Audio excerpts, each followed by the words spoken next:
할렐루야. 오늘 이브에 오신 여러분들 주의를 환영하고 축복합니다. 참 좋은 주일인데요. 오늘 이번 주는 특별히 서성의 주일로 이제 우리가 또 지내게 되는데, 우리 다음 세대, 요즘 코로나 상황으로 힘들지만 우리 100여 명 이상의 우리 교사들이 있습니다. 이런 시기에 정말 최선을 다해 섬기시는 모든 우리 선생님들께 감사드리고, 또 우리가 살아가는 모든 환경 속에서 서성되시는 모든 분들 또 주님의 이름으로 축복합니다. 우리 그분들의 수고를 위해서 우리 한번 감사하고 축복의 박수 한번 할까요? 네, 고맙습니다. 네, 이 시간 가정에서 또 현장에서 예배드리는 많은 우리 성도님들, 우리 한번 좌우를 바라보시면서, 또 가정에서 드리는 분들은 가족들 좀 손도 좀 잡아주시면서 이렇게 한번 인사했으면 좋겠습니다. 아유, 정말 귀한 분이 오셨네요. 한번 인사합시다. 네, 할렐루야. 한 분 한 분 너무 귀한 분들이 오늘도 오신 것 같습니다.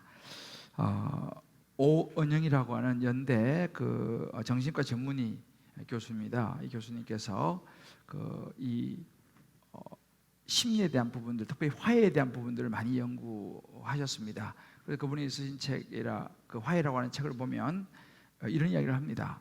부모는 아이가 세상을 보는 창이다.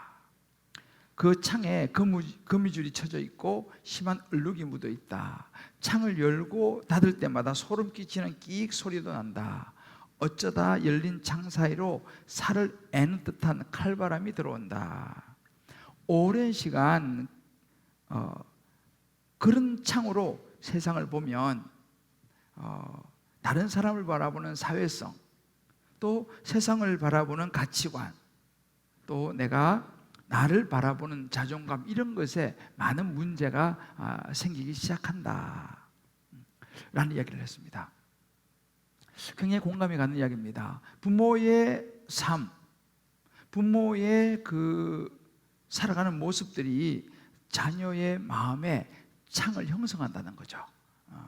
그래서 이 사회성, 가치관, 자존감, 이 모든 것이 사실은 이 마음의 창의 문제라는 것입니다. 그래서 지금 우리가 5월 이 가정의 달, 정말 저도 이제 부모입니다만 부모가 얼마나 중요한가를 다시 한번 생각하게 됩니다. 우리 한번 이 가정의 달, 가정에서 나 또 현장에서 우리 옆에 분에게 이렇게 한번 서로 격려했으면 좋겠습니다. 부모가 아이가 세상을 보는 창입니다. 부모가 아이가 보는 창이 된다는 이야기죠. 그렇게 보면 오늘 우리가 보고 있는 이 요셉이 세상을 보는 창은 누구의 영향을 받았을까요? 그의 아버지 야곱이었습니다. 여러분 알다시피 이 야곱은 이제 다음 주 되면 야곱이 이제 정말 지나온 세월들, 지금 야곱이 나이 130 됐거든요. 지금까지 살아오면서 야곱은 참 연단을 많이 받은 사람이었습니다. 고생도 많이 하고요. 그런데 그 과정 속에서 고비고비 하나님을 깊이 만났고 하나님을 붙잡았던 완전하지 않지만 그래도 믿음의 사람이었습니다. 아마 이 요셉이, 특별히 야곱이가 요셉을 이뻐했지 않습니까? 그러니까 요셉을 데리고 때로는 가끔씩 하나님에 대한 이야기를 아마 들려주지 않았을까라는 생각을 해보게 됩니다. 그러면서 요셉의 마음의 창이 뭐냐면 하나님에 대한 그런 믿음, 하나님의 구원의 역사를 보는 그런 마음의 창이 생기지 않았을까라는 생각을 해보는 거예요. 그래서 우리가 창세기 37장 11절에 보면요, 요셉이 꿈을 꿉니다. 해와 달과 12별이 자기에 절하는 그런 꿈을 꾸고, 곡식단들이 자기 곡식에 절하는 그런 꿈을 꾸고 이야기할 때 형들은 다 아주 기분 나빠했습니다. 무슨 이상한 소리 하냐고, 저리 가라고. 그런데 그 아버지 야곱은 그 요셉의 말을 마음에 간직해 두었다라고 성경이 기록합니다. 무슨 이야기인가요? 이미 야곱은 비록 그 꿈 내용이 별로 썩 유쾌한 내용은 아니지만 그 속에 담긴 하나님의 계획과 뜻을 어렴풋하게나마 느꼈으리라 생각합니다. 이것이 야곱의 신앙의 모습이었습니다. 이런 야곱의 아버지의 신앙의 믿음의 모습이 요셉에게 흘러 왔던 것이죠. 이 요셉 얼마나 힘든 인생을 17살 때부터 살았습니까? 형들에게 미움을 받아서 애굽에 팔려가고 보디발 집에 노예로 팔려가고 또 거기서 누명을 쓰고 감옥에 들어서 감옥 생활하고 이런 요셉이 살아왔던 삶을 돌아보면 얼마든지 요셉의 사회성은 일그러질 수 있었다는 사실이죠. 세상을 보는 눈은 그야말로 적개심과 분노로 아주 부정적인 가치관 형성될 수 있는 환경이었습니다. 물론 버림받은 팔려온 요셉의 자존감은 너무도 낮을 수 있었다는 사실이죠. 그런데 오늘 성경이 우리에게 보여주는 그런 모습들이 요셉에게는 별로 보이지 않습니다. 만약에 요셉의 마음의 창에 그런 것들이 형성되었다면 요셉이 총리가 되고 형들을 만났을 때 형들을 가만히 두겠습니까? 복수심에 불타서 아마 복수의 칼을 빼들었을지 모르겠습니다. 그런데 요셉은 그 마음의 창이 세상 사람들과는 달랐다는 사실입니다. 말씀드린 것처럼 아버지를 통해서 만난 하나님의 구원을 보는 그 마음의 창, 그 가치관, 그것이 그의 인생을 다르게 보게 만들었다는 것입니다. 그의 인생을 다르게 해석하게 만들었습니다. 그래서 우리 지난주에 보았습니다만 5절에 그렇게 고백하잖아요. 당신들 형님들 나를 이곳에 팔았다고 너무 근심하지 마시고 너무 당황하지 마십시오. 두려워하지 마십시오. 하나님의 생명을 구원하시려고 나보다 먼저 나를 먼저 이곳에 보내셨습니다 라고 해석을 하지 않습니까? 8절에 다시 그런 이야기를 합니다. 그런즉 나를 여기로 이 애굽으로 보낸 것은 형님들이 아니고 하나님이십니다. 오늘 이런 시간들을 하나님은 예비하셨습니다 라고 말하죠. 결정적으로 창세기 50장 20절을 보게 되면 그렇게 말합니다. 형님들은 나를 해하려고 했지만 하나님은 그것을 선으로 바꾸셔서 오늘같이 많은 백성의 생명을 구원하게 하셨습니다. 할렐루야. 이것이 요셉이 세상을 보는 창이었습니다. 하나님의 섭리, 하나님의 구원이라고 하는 이 가치관으로 이 마음의 창을 가지고 보니까 그동안 겪었던 수많은 고통의 시간들이 다르게 해석되더라는 거예요. 결국은 그것은 요셉으로 하여금 그 형들을 받아주고 용서하고 화해할 수 있는 결정적인 이유가 가치관이 되었다라는 사실입니다. 자, 그렇다면 이제 이렇게 구원의 관점, 구원의 창이라고 하는 이런 관점으로 형들을 바라보고 자기 인생을 해석한 이 요셉에게 어떤 회복이 일어났을까요? 그 형들과 집안에 어떤 회복이 일어났을까요? 저는 오늘 이 말씀을 통해서 성령께서 이 화해가 가지고 온 그 집안의 축복, 이것을 저와 여러분 한 분 한 분이 또 가정에서 예배드리시는 온라인으로 예배드리시는 모든 분들 한 분 한 분이 이 부분을 잘 깨닫게 성령께서 도와주시고 우리의 삶 속에서도 이런 용서와 화해가 필요한 그런 부분이 있다면 이 말씀을 잘 적용해서 이 요셉이 받은 놀라운 은혜와 이 축복, 회복의 역사가 저와 여러분 모두에게도 일어날 수 있게 되기를 주님의 이름으로 축복합니다. 할렐루야. 화해의 또 한 걸음을 오늘 내딛는 것입니다. 자, 우리 한번 옆에 이렇게 한번 축복합시다. 오늘 화해의 또 한 걸음을 내딛어 봅시다. 자, 그러면 화해가 가져온 축복이, 회복이 무엇이었을까요? 그 첫 번째는요, 관계였습니다. 관계 회복이 일어났습니다. 이 아픔과 슬픔 속에 이 요셉이 형들을 만나고 그의 이제 친동생이죠, 라헬 엄마 같은 배에서 태어난 이 베냐민을 만났을 때 그의 목을 끌어안고 웁니다. 처음에는 형들도 그렇고 베냐민도 그렇고 완전히 얼어버렸죠. 두렵고 당황하고. 그런데 요셉이 먼저 베냐민의 목을 끌어안고 눈물을 흘립니다. 그때서야 안심이 되는지 베냐민도 요셉의 목을 끌어안고 우는 장면이 나옵니다. 여러분, 눈물은요, 가만히 보면 언어예요, 언어. 눈물이라는 것은 참 귀한 것이죠. 내가 당신을 받아줍니다, 내가 당신을 이해합니다라고 하는 이 언어가 사실은 눈물 속에 담겨 있죠. 이 회복의 그런 언어 몸짓이었다고 말할 수 있습니다. 자, 이 눈물은 바로를 움직입니다. 당시 애굽의 왕 바로, 우리 지난번에 봤으면 2절을 보게 되면 이 요셉이 우는 소리가 바로 궁에 들렸다고 했지 않습니까? 이 자신과 자신 나라 애굽을 구한 이 총리 요셉의 형들이 왔다는 소식이 바로 왕에게 들립니다. 그러자 어떤 일이 일어나냐면 이 바로 왕도 또 그 신하들도 굉장히 기뻐하고 좋아하는 장면이 나와요. 이 부분 사실 쉽지 않습니다. 왜냐면요, 여러분 생각해 보세요. 지금 이 요셉은 외국 사람입니다. 말하자면 이 타국에서 온 사람이요, 그 출신도 좋지 않아요. 노예 출신입니다. 노예 출신. 그런데 지금 바로왕 다음에 2인자로 총리가 됐습니다. 그러니까 그 나라 출신의 이런 사람들 텃세가 얼마나 심했겠어요, 그죠?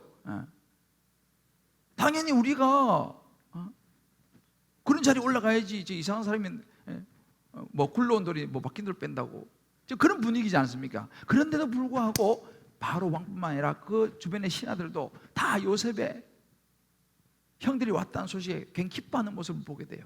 이 부분이 사실은 쉬운 부분이 아닙니다, 여러분들. 여러분 직장생활 해보시면 그런 아실 거예요. 윗사람에게 좀 잘하고 뭐 그럴 수 있죠. 또 혹은 아랫사람에게도 좀 잘할 수 있습니다. 그런데 두루두루 잘하기는 되게 어렵지 않습니까? 그죠? 근데 지금 이 요셉이가 얼마나 평소에 잘했으면 그렇게 요셉을 시기하고 그런 사람이 없어요. 오히려 기뻐하지 않습니까? 이것이 어찌 보면 그리스도인의 삶의 모습이 되어야 될 줄을 믿습니다. 이 부분도 참 우리가 눈여겨볼 부분이, 요셉은 눈여겨볼 부분들이 참 많습니다. 근데 아무튼 여기서 보면 이 소식을 들은 이 바로 왕이 너무 기뻐하면서 기꺼이 수레를 내주면서 요셉에게 형들, 아버지, 가족들 다 초청하라고 초청장을 보냅니다. 생각해 보십시오. 만약에 요셉이 그 형들 향해서 이런 구원의 관점으로 이 구원의 마음의 창을 가지고 그들을 받아들이지 않았다면, 그들과 함께 화해하지 않았으면 이런 일이 일어났을까요? 이런 일이 일어나지 않았겠죠. 바로가 알 수도 없으니까요. 이것이 바로 참 이 화해로 인해서 생겨나는 좋은 은혜들입니다. 회복의 모습들이죠. 관계가 이렇게 회복이 되는 거예요. 이 화해가 구체적으로 보면 이제 다음 주에 이제 좀 더 화해 그 다음이 이제 나오는데요. 이 요셉이 형들에게 어떤 제스처를 치냐면 옷을 한 벌씩 줍니다. 선물을 합니다.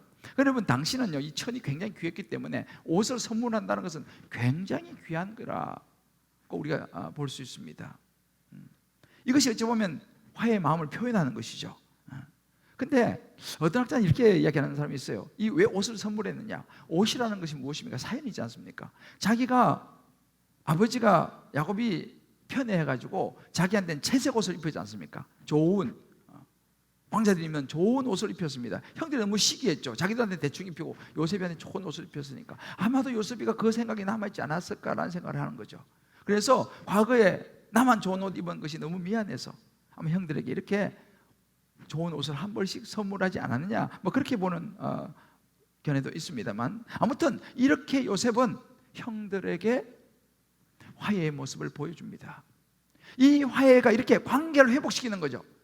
더 나아가서 특별히 이 화해라는 것은요, 형들 사이의 관계, 서로 다투는 관계로부터 또 회복을 가져옵니다. 형들하고 이제 요셉이가 마음을 다 풀었습니다. 감정을 풀고 난 다음에 선물을 주고 그들을 다시 이제 고향으로, 아버지 야곱이 있는 고향으로 돌려보내면서 아버지를 모셔오도록 하는 장면이 나옵니다. 근데 그 장면에서 형들을 떠나보내면서 요셉이가 특별히 아주 당부하는 한 가지가 있습니다. 오늘 24절 말씀 보면 형들이 이렇게 말합니다. 형님들 절대 집으로 가다가 혹은 오다가 길에서 절대 다투시면 안 됩니다. 절대 서로 싸운다든지 서로 티격태격 옥신각신하면 절대 안 됩니다 라고 신신당부를 합니다. 왜 그랬을까요? 요셉은 벌써 많은 것을 생각하는 사람입니다. 이 형들이 집으로 돌아가는 길에 분명히 서로가 의견 충돌이 일어날 수 있다는 생각을 했던 것이죠. 왜냐하면 야, 우리 동생, 우리가 판 그 동생이 애굽의 총리가 되었어부터 시작해가지고 할 얘기가 얼마나 많겠습니까? 그러다 보니까 서로 또 그런 이야기 하다가 막 서로 그냥 의견이 나눌 수도 있고, 또 뭐 누구는 야, 우리는 한 벌씩 주고 동생 베냐민은 옷을 3벌 줬어, 이거 좀 그렇지 않냐? 뭐 이렇게 또 이야기할 수도 있는 상황 아니겠습니까? 동생 베냐민한테 옷을 3벌 줍니다. 뭐 그런 이야기 할 수도 있고, 아니면 자기들이 가다가 야, 우리 정말 애굽으로 다시 돌아와서 살아날 수 있을까? 뭐 이런 두려움에 대한 이야기를 할 수 있어요. 하여튼 뭐 이런저런 이야기를 많이 하다 보면 거기서 서로가 다툴 가능성이 있다라고 하는 거예요. 또 한 가지는 뭐냐면 이제 아버지에게 돌아가서 아버지한테 설명을 했지 않습니까? 아버지한테 설명을 하다 보면 뭐라고 해야 돼요? 자기들이 20년 전에 거짓말한 게 다 뽀록 나지 않습니까?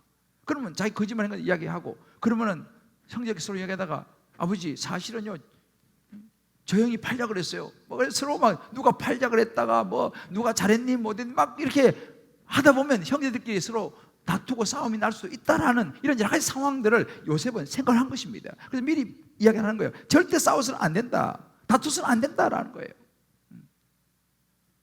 충분히 그럴 수 있어요. 여러분, 우리 가끔씩 그런 경우 있지 않습니까? 명절에 진짜 오랜만에 만나면 오손도손 좋은 일만 있을 것 같은데 어떨 때는요 명절에 모이면 한 번씩 싸우는 그런 경우도 있어요.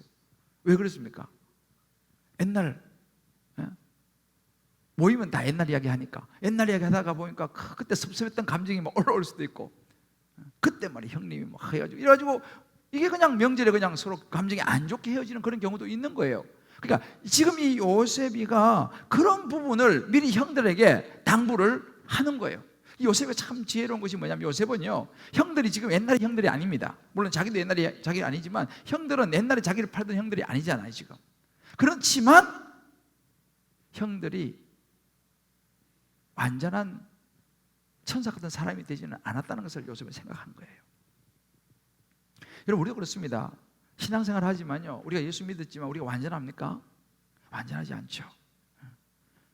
언제든지 우리 다시 죄를 지을 수 있습니다. 예수 믿기 전에 그런 습성, 그런 모습들이 우리에게 나올 수 있는 가능성이 있는 것이 바로 우리들이라는 걸 우리가 놓쳐서는 안 된다는 사실이죠. 그러니까 여러분, 죄로부터 자유로운 사람은 아무도 없어요.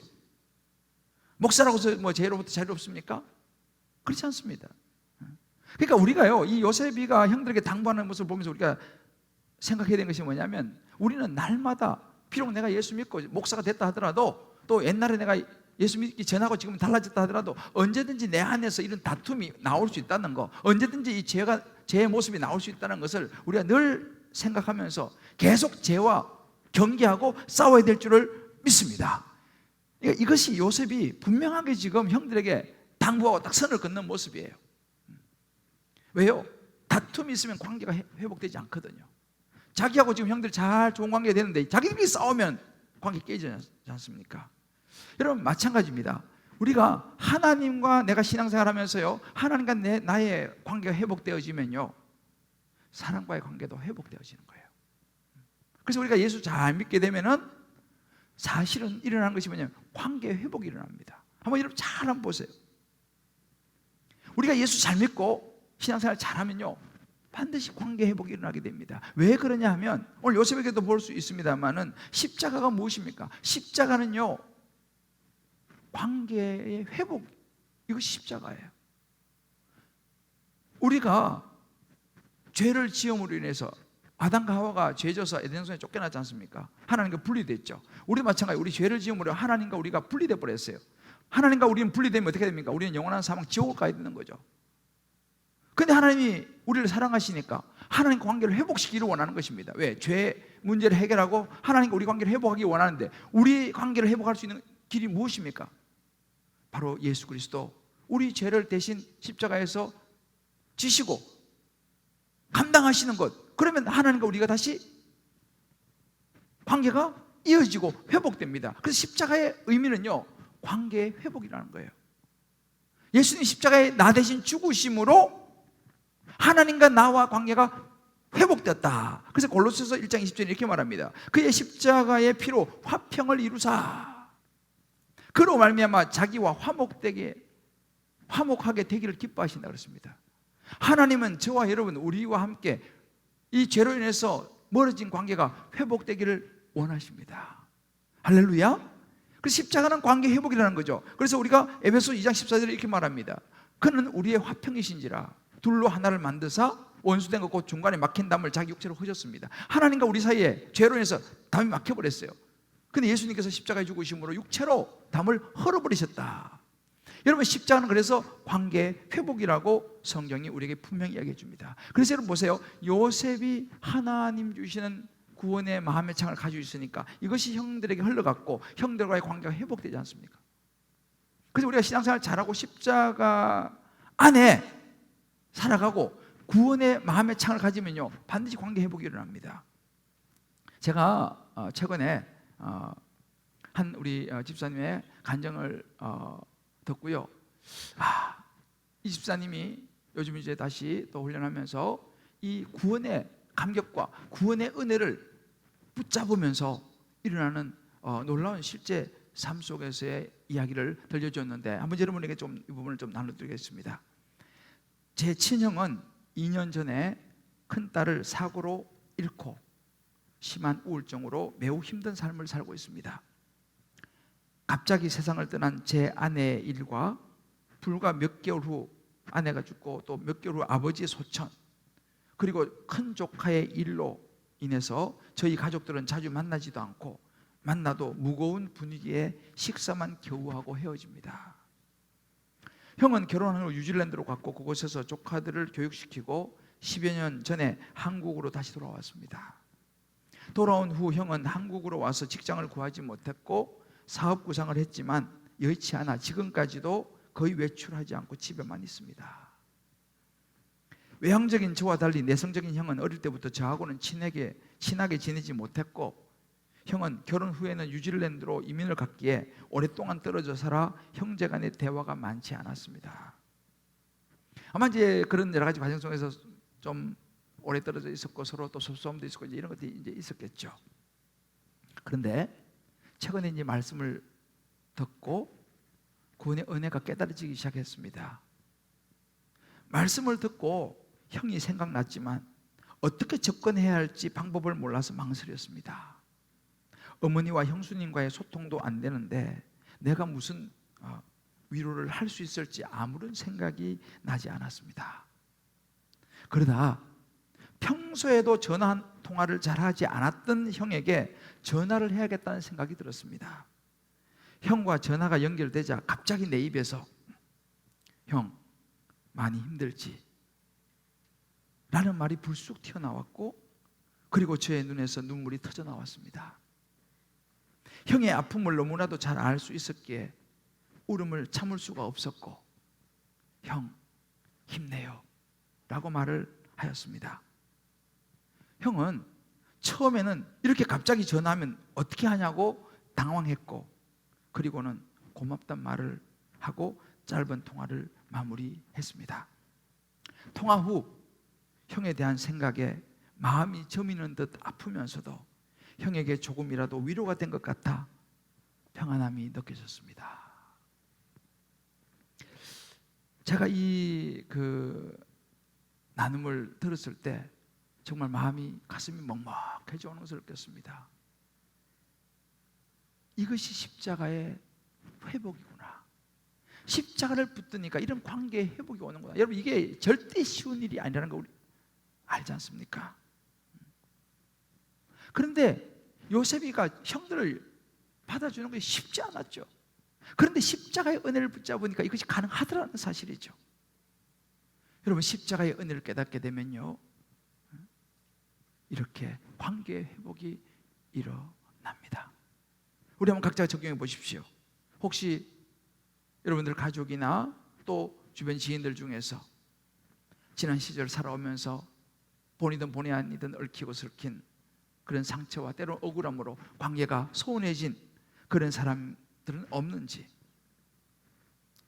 그렇다면 오늘 우리가 요셉을 묵상하면서 십자가에 우리를 위해서 대신 죽어주신 예수님의 십자가의 그 화목, 그 관계 회복을 생각하면서 힘들지만 손을 내밀어 보지 않으시겠습니까?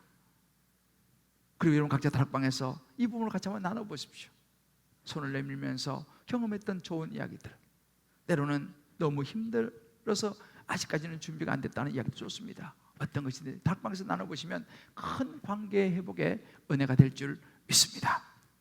두 번째, 화해가 가져온 회복은 마음이었습니다. 마음의 회복. 이 요셉을 이제 만나고 형들은 집으로 돌아옵니다. 집으로 돌아와서 이제 아버지 야곱을 만나죠. 그럼 아버지에게 뭐라고 말합니까? 26절 이렇게 말합니다. 아버지, 요셉이 지금까지 살아있어 애굽 땅 총리가 되었더이다 라고 말합니다. 이 무슨 이야기입니까? 그 이야기를 들었던 야곱이 벌써 요셉이 20년 전에 죽은 걸로 알고 있는 이 아버지 야곱이 그 말을 들으니까 믿어지지 않는 거예요. 어리둥절 정신이 없습니다. 아니 지금 무슨 이야기를 하는 거야 니네들.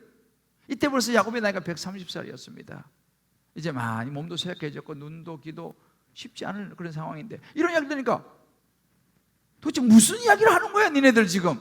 그런 반응입니다. 그래서 이 형제들이 그 아버지에게 자세히 자초지종을 이야기를 합니다. 더군다나 그래도 어리둥절하고 이게 무슨 말인지 믿지 못한 아버지에게 요셉이 보낸 좋은 수레가 여기 있습니다. 수레를 보여줘요. 아버지 모시고 오라고 보낸 수레가 여기 있습니다. 보여주니까 수레를 보고서야 기운이 솟아난지라. 어느 연세 좀 드신 분이 그러더라고요. 나이를 들어보니까 물질이 보여야지 힘이 나더래요.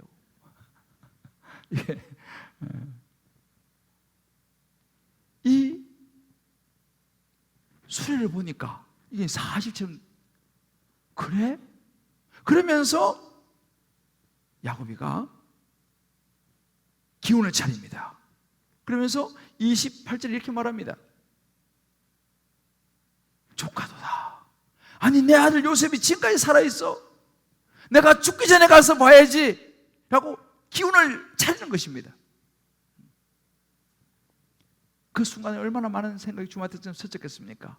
20년 전에 그 아들 요셉이 사랑하는 아들이 죽었다는 소식을 듣고 피 묻은 옷을 보면서 창세기 30장에 보면요 정말 내가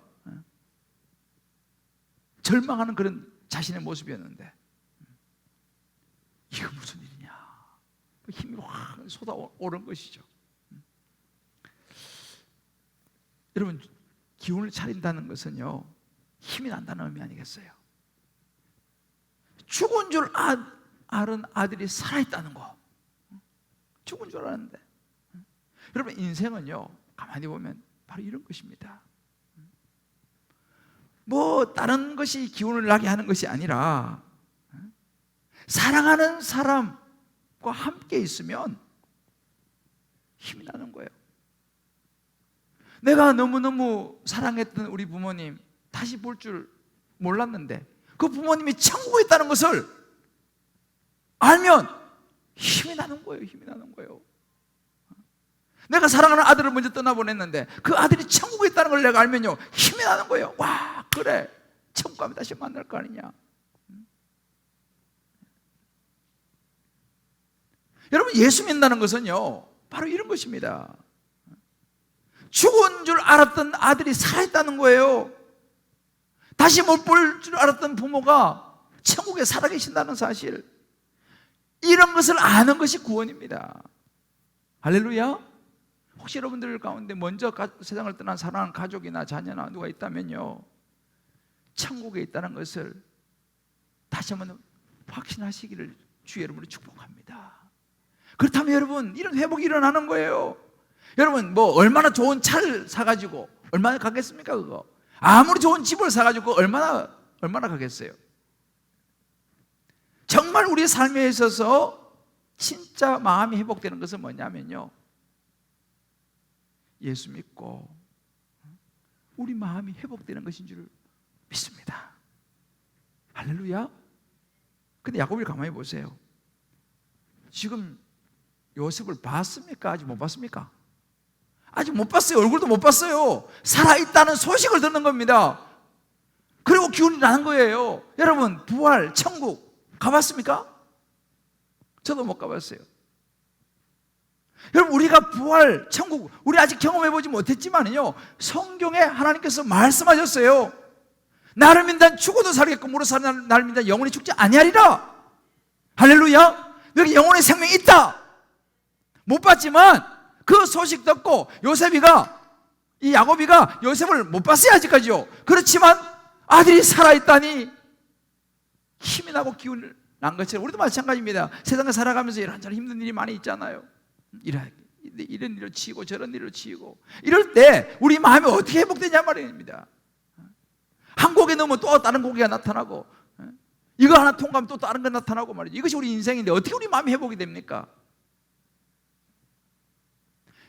야곱이가 요셉이 살아있다는 소식을 듣고 기운을 차린 것처럼 저와 여러분의 인생에 이런저런 힘든 일이 있고 어려운 일이 있을지라도 내게는 영원한 생명이 있고 나를 위해서 십자가에 죽으시고 부활한 예수님을 꼭 붙잡고 살아가면 내게는 영원한 하나님이 예비하신 천국의 소망이 있다. 할렐루야. 이런 소망이 마음에 확실히 있을 때에 우리의 삶에 우리의 마음이 날마다 회복되는 줄 믿습니다.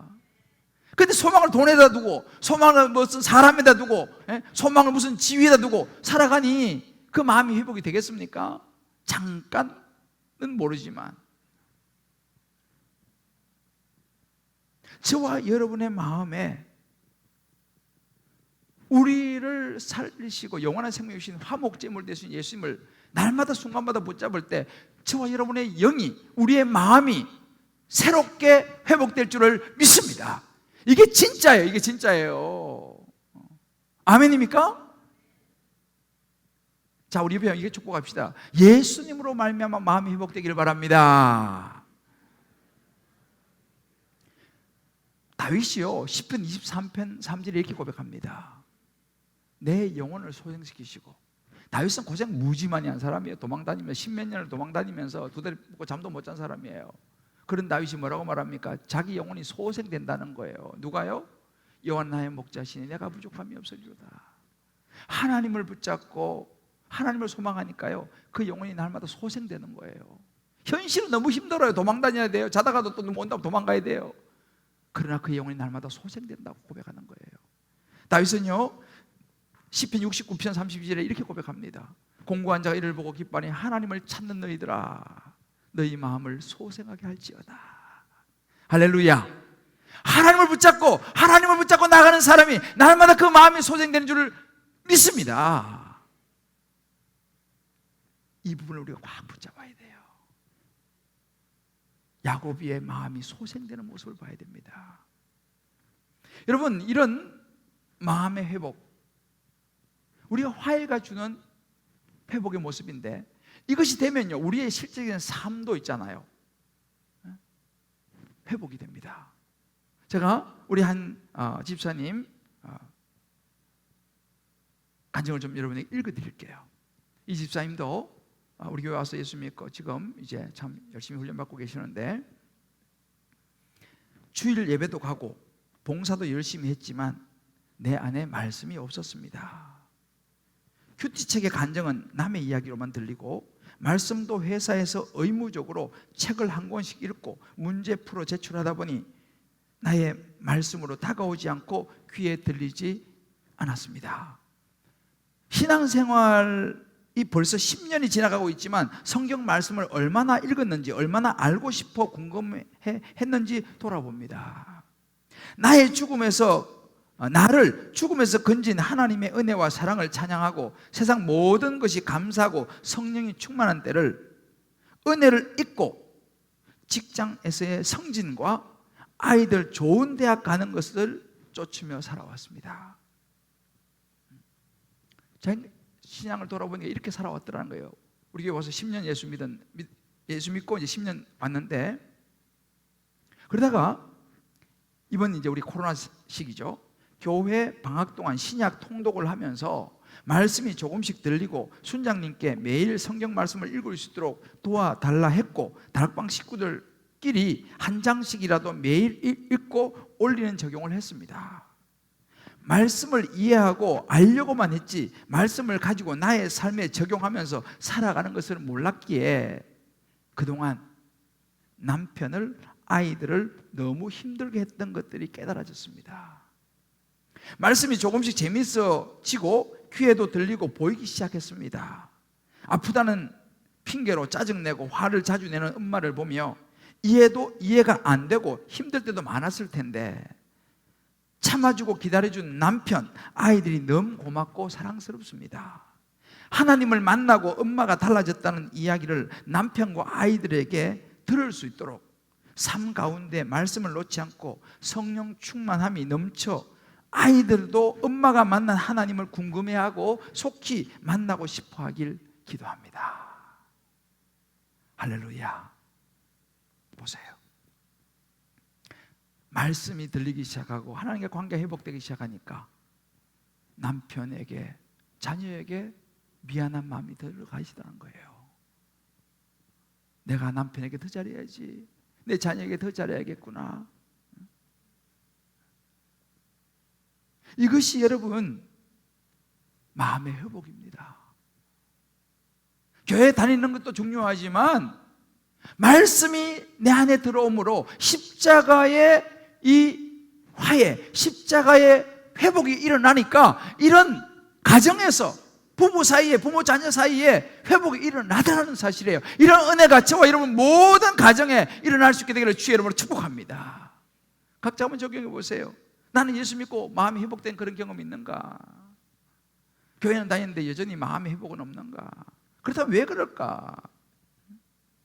나는 지금 신앙생활하고 교회 다녀도 눈에 보이는 것만을 가지고 일비하는가? 아니면 천국에 대한 소망, 요셉을 아직 보지 못했지만 요셉이 살아있다는 소식을 듣고 기운이 난 것처럼, 비록 내가 사는 이 땅의 삶이 힘들지만 천국에 대한 소망을 생각하고 주님 만날 그날을 생각하면 내 마음이 회복이 되고 다시 힘이 솟고 더 열심히 내가 살아가야지라는 힘이 생기는가?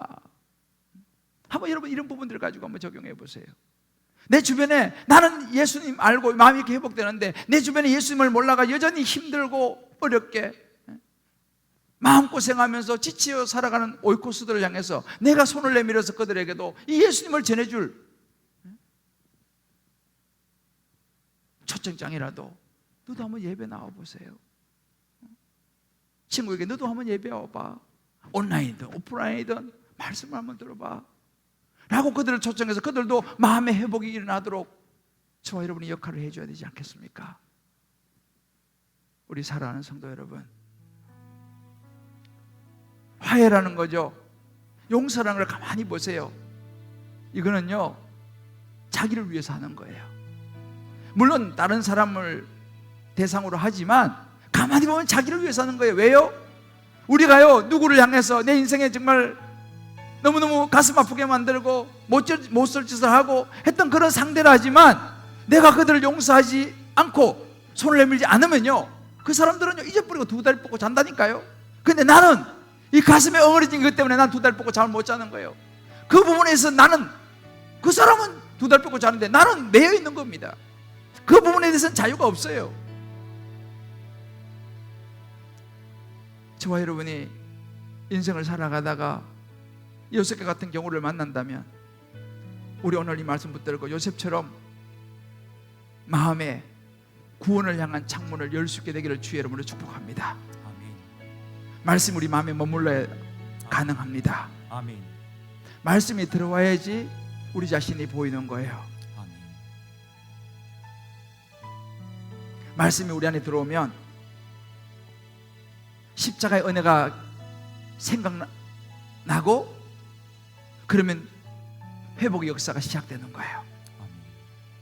오늘 저와 여러분 한 분 한 분에게 이런 요셉에게 임한 은혜가 임할 수 있기를 주의 이름으로 축복합니다. 아멘. 한 주간 또 시작합니다. 여러분 힘내세요. 천국을 소망하면서 하나님 살아계십니다. 아멘. 하나님 여러분의 힘든 부분을 다 아십니다. 아멘. 요셉의 눈으로 보면, 구원의 눈으로 보면 세상은 다르게 볼 거예요. 이 시간 우리 한번 같이 찬양하기를 원하는데요. 화해하세요, 화해하세요 라고 하는 이 가사가 참 좋습니다. 마음의 문을 열고 손을 내밀어 인사를 나누세요.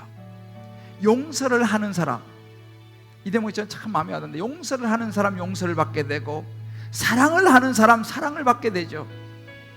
주의 십자가 바라보세요. 우리 너무 어렵죠. 이게 어려워요. 말은 쉬운데, 그때 주의 십자가 바라보세요. 우리의 죄를 위해서 예수님도 그렇게 십자가 지셨지 않습니까? 누구의 죄인가요? 다시 또다시 주의 손목에 못질을 할 건가요? 우리 한번 오늘 각자 주신 음성을 생각하면서 우리 찬양하고 기도하겠습니다. 화해하세요, 화해하세요, 화해하세요. 마음의 문을 열고 마음의 문을 열고, 그렇습니다. 손을 내밀어 손을 내밀어 서로의 마음과 인사를 나누세요. 인사를 나누세요. 그렇습니다. 용서를 하는 사람, 용서를 하는 사람 용서를 받게 됩니다. 용서를 예수님 우리를 용서하셨습니다. 사랑을 하는 사람이요, 사랑을 하는 사람 사랑을 받게 되죠. 사랑을 받게 되죠. 그렇습니다. 주의 십자가 바라보세요. 주의 십자가 바라보세요. 누구의 죄인가요? 누구의 죄인가요? 다시 또다시 주님의 손목에 못질을 할 건가요? 못질을 할 것. 용서를 하는 사람 용서를 받겠다 하셨습니다. 용서를 하는 사람 용서를 받게 되고, 용서를 그렇습니다. 받게 자유로워지는 거예요. 우리 마음이 자유를 얻는 것입니다. 사랑을 하는 사람 사랑을 받게 되죠. 주님의 십자가를 바라보며 나갑니다. 주의 십자가 바라보세요. 십자가를 생각하면 나도 그렇게 용서받은 사람인데, 나의 죄를 위해서 예수님이 십자가에 죽으셨는데 다시 또다시 주의 손목에 못질을 할 건가요? 못질을 할 건가요? 우리 한번 이 시간 눈을 감고 한번 기도합시다. 오늘 말씀 들으시면서 각 가정에서 온라인으로 또 현장에서 오프라인으로 말씀을 들으면서 여러분 마음에 떠오른 분들이 있으실 거예요. 또 여러분 마음에 결심이 서는 분도 계실 것이고, 여전히 그러나 하나님 저는 너무 어렵습니다, 도저히 못할 것 같습니다, 그런 분도 계실 거예요. 이 시간 기도합시다. 주님, 내 힘으로는 안 됩니다.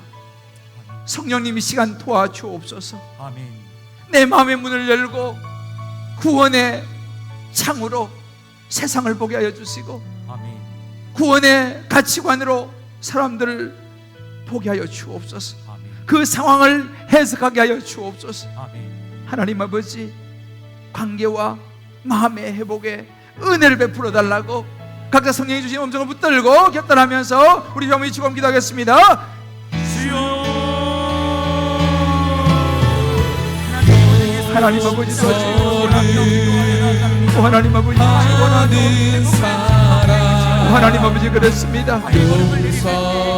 하나님 아버지 은혜 빌어주시기 원합니다. 성령이 시간들을 찾아가 말씀하여 주시고 만져주옵소서. 우리 힘으로는 안 됩니다. 우리 능으로 되지 않습니다. 우리 의지로 약합니다. 하나님 아버지 도와주시옵소서. 하나님 은혜 베풀어주시옵소서. 하나님 은혜가 나으리를 원합니다. 주여 아버지, 하나님 아버지 도와주시옵소서. 찾아가 만져주시옵소서. 하나님 아버지 십자가 바라보면서 아버지 용서하고 아버지 사랑하고 아버지 받아줄 수 있는, 때로 눈물이 흐르지만 그 눈물 속에서 하나님 아버지여 이런 회복들을 이루어가는 우리 모두 될 수 있도록 아버지 도와주시길 원합니다. 아버지 은혜 베풀어 주시옵소서. 아버지 은혜를 베풀어 주시옵소서. 하나님 아버지 도우시기 원합니다. 오 하나님이여 도와주시옵소서. 하나님 아버지 아버지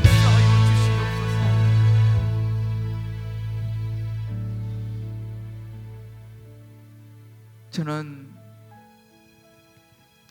그 집사님의 나눔을 들었을 때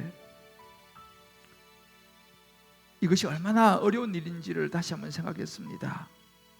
말씀을 듣고 형이 생각이 났지만 어떻게 접근해야 될지 방법을 몰라 망설였다는 거예요.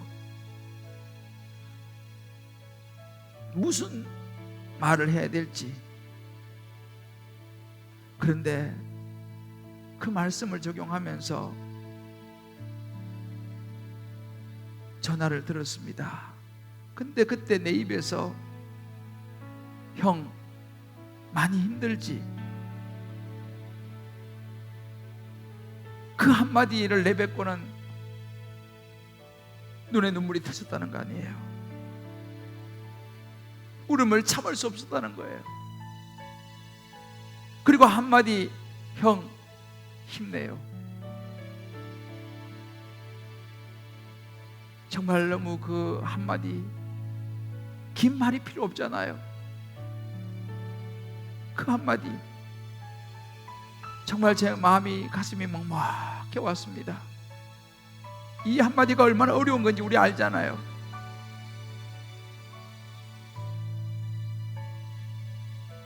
하나님 앞에 우리가 서서 내 힘으로 안 되는 십자가를 의지하면서 우리 화해의 걸음을 내딛어 봅시다. 우리의 관계가, 우리 마음이 회복될 것입니다. 하나님 아버지, 이 시간도 주님 앞에 기도하며 나가는 우리 성도님들의 기도를 주님 받으시고, 어렵지만 예수님도 십자가에서 우리를 위해서 감당하신 그 은혜를 기억하면서 또 한 걸음 화해의 걸음을 내딛는 우리 모두가 되게 하여 주옵소서. 아멘. 나도 용서받은 사람인데 주님, 어렵지만 용서하고 십자가 생각하면서 서로를 향하여 부부 사이에, 또 부모 자녀 사이에, 또 동료 사이에, 또 친척 사이에, 또 친구 사이에 하나님 구원의 은혜를 이루어 가게 하여 주옵소서. 아멘. 예수님 이름으로 기도합니다. 아멘. 아멘.